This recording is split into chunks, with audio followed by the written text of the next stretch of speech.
I'm so happy to see all of you out here to come out today to celebrate my brother Amel's life. Just very flattered. Thank you for coming. I have some fond memories of him as a child. Emil was my playmate and my partner in crime. We used to get into a lot of shenanigans with my parents. I remember we had some wonderful memories. We had a favorite pet called Dinky. And it was really, she was a very special pet. She was a wild duck, mallard duck, and we used to walk our mallard duck to the supermarket with a little leash, and we just adored this little pet. We had also dogs and cats, but the duck was really our favorite, Dinky. And along came Stinky. Stinky was another duck, a little yellow duck, and we didn't walk that duck, but that duck was like her little pal. But we really enjoyed that special moment together with this hysterical little pet, which wound up being, as many months later, became our Thanksgiving dinner. And we didn't know this at the time, that it was our Thanksgiving dinner, because my mother would know that I would have been very upset. My brother and I would have been very upset about it. But looking back on it now, it was kind of funny.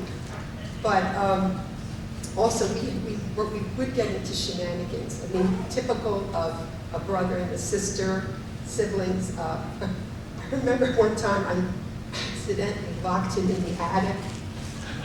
And Mom was not at home. Mom was working, and I had to call my mom's friend up, and she came over with a saw, tried to get the door undone, locked, unlocked. And it was kind of embarrassing, but looking back on it, it was funny. But those are just crazy things that we did when we were kids. I felt like his protector. He was my little brother, and maybe only about a year and a half younger than I am, but I always felt like I needed to protect him because I know he had some health issues at a very, very early age. I knew that. And even I look out for him in his life's decisions. And I remember that there was a time during his childhood and as he became a teenager, he loved to read and he loved to write. As a matter of fact, as you heard, he had a magazine that he wrote, and the Golden Chariots, and he was very proud of him. Very, very proud of his brother. He was very bright. I mean, he could do circles around him, and I was always proud of him. And unfortunately, though, all his reading and writing that he enjoyed, and as bright as he was, he almost made a really bad decision to drop out of high school. He did not want to graduate as a senior. And my mother and I were so brokenhearted, and my father also, because my father comes from that place. My dad dropped out of school because of the depression, but he had legitimate reasons. My brother did not have a legitimate reason for quitting high school. He was just too smart. So he could manage without having a high school diploma to make it out in the world.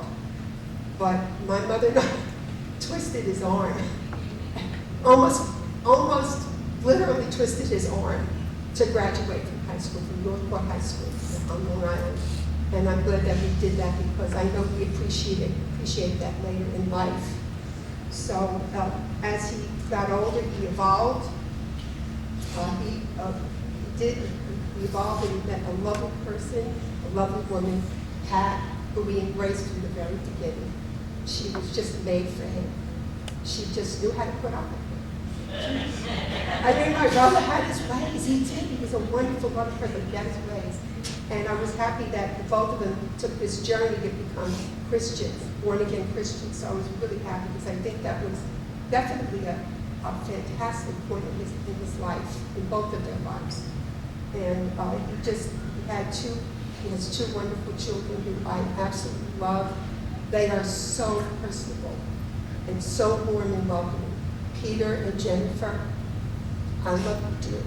I do. And he did a great job. He was a great dad, a great teacher. They both did a wonderful job. so proud of that. He just gave you a great set of values, and to love the Lord, which is, to me, the most important value to learn. So, and he did evolve, and during this time, unfortunately, as you've heard from others here, standing here, that he had some very serious health issues, and that continued to evolve and get worse and worse. But he really basically, he was born with spinal bifida. And they sealed it. Spinal bifida is an opening in the spinal cord. And at that time, they were able to seal it. So he had somewhat of a normal life. He wasn't crippled, but he could have been. Because I know what that's like. I work with children who are disabled, physical challenge, and I had a child who had spinal bifida, who had a big hole in their spinal cord. So my brother was blessed. God was watching him from the very beginning of when he was born. He was supposed to, with all these health issues, the way he was born, this is the way it was all planned. I think God wanted him to go through this because he became a better person, he became a better man through all these health issues and problems in life. I mean, he did have other challenges as well. So, but one of the blessings is definitely Pat was just, his wife was just a wonderful blessing to him, and I think you helped to make him mature and grow up. You did, you know, and his children gave him a better sense of responsibility. But I mean, he had lots of wonderful traits. But just to know that I really feel that at this time that he is, even though we did all the suffering, and I'm sad to see that he's not with us, that he's out of his misery, I really feel that he is in a better place, even in a better place. I'm hoping, and I would like to believe, that he's with our parents. Yes. I hope that he's with my parents. So, and I know that there's got to be a heaven. There's got to be a heaven, because we know that in times of our lives, in my life, in all of our lives, there are struggles that we scratch our head and wonder, what am I doing here? What is this all about? And I'm sure there were times when he felt that way, particularly when he was very, very sick. And you know what? He never really felt sorry for himself. When he talked with me, I mean, we were away from one another, because I moved to Atlanta about maybe 30 years ago, and we continued to talk on the phone and communicate and come to visit. And with all the terrible things that happened to him with his health, he never was angry at God to say, why is this happening to me? If anything, it made him a stronger person. So my final word is that I just know all the trials and tribulations. Too bad he was so young to die. He was only 65 years old. It was just too young. But I just really feel that he is in a better place. And I know that as I pray for my brother's family, because they have to be feeling, they have to be suffering. And I feel badly for them. I'm happy for my brother. I'm happy for you, Amy. But I'm sick of you guys. And I pray for you that you have strength to go on, to continue with his spirit of love. I mean, I'm so proud of the work that you did, bringing people to the Lord. The internet was such a blessing. During the years when he was disabled, he just brought God's love onto the internet. What a great invention, technology. I mean, you can use it in such a good way, and he did. It made his life productive after he had to stop working in the work world. So I'm just really proud of my brother, and I'm proud to talk about him today. And I'm proud of my sister-in-law and my nephew and my niece.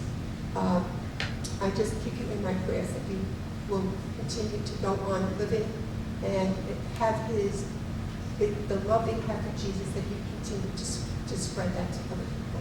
Continue his ministry. If you can do it on the internet, that's even better. That's okay. Thank you for listening to me. I hope I wasn't too long-winded.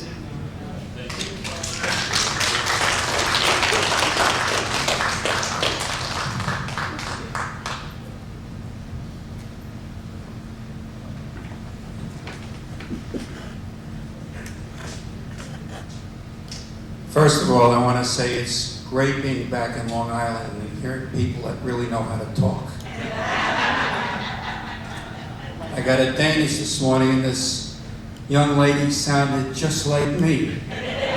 You see, I live in Atlanta now, and they say, you ain't from here, are you? I said, I'm from the South of Brooklyn. I am John Lamartina. I am Emil's brother-in-law and Roseann's husband. Now, she may have locked Emil in the attic by accident with me. She does it once a week to get me out of her head. I'm just kidding. Now, I want to tell you, Emil and I had absolutely nothing in common. I could tell you maybe one or two race car drivers, but nothing much else. To me, a car is just around to carry my drums from place to place. So we didn't have a whole lot in common that way, but you know what? We really did. I've been in education for a lot of years, and my feeling is that God has put us here to do what we do best. And I really think Emil has done what he had to do very, very well. I was in the classroom for many years, and now I work in the Parent Center. I work with parents to help them educate their kids. And on my wall, I have our children, our legacy, and here comes New York. What could be better? Okay, so obviously, he's got a great legacy because his children are just very, very wonderful. So, and it seems as the years go on, we realize just how important we all are to each other. So I have found that when my dad died, about 6 years ago, just before he died, he said, well, how did I do? And I know exactly what he meant, okay? So as a school teacher, seeing how Emil has been great to his family, both his immediate family and his family outside, Yes. I'm going to give him an A+. Yes. God bless you.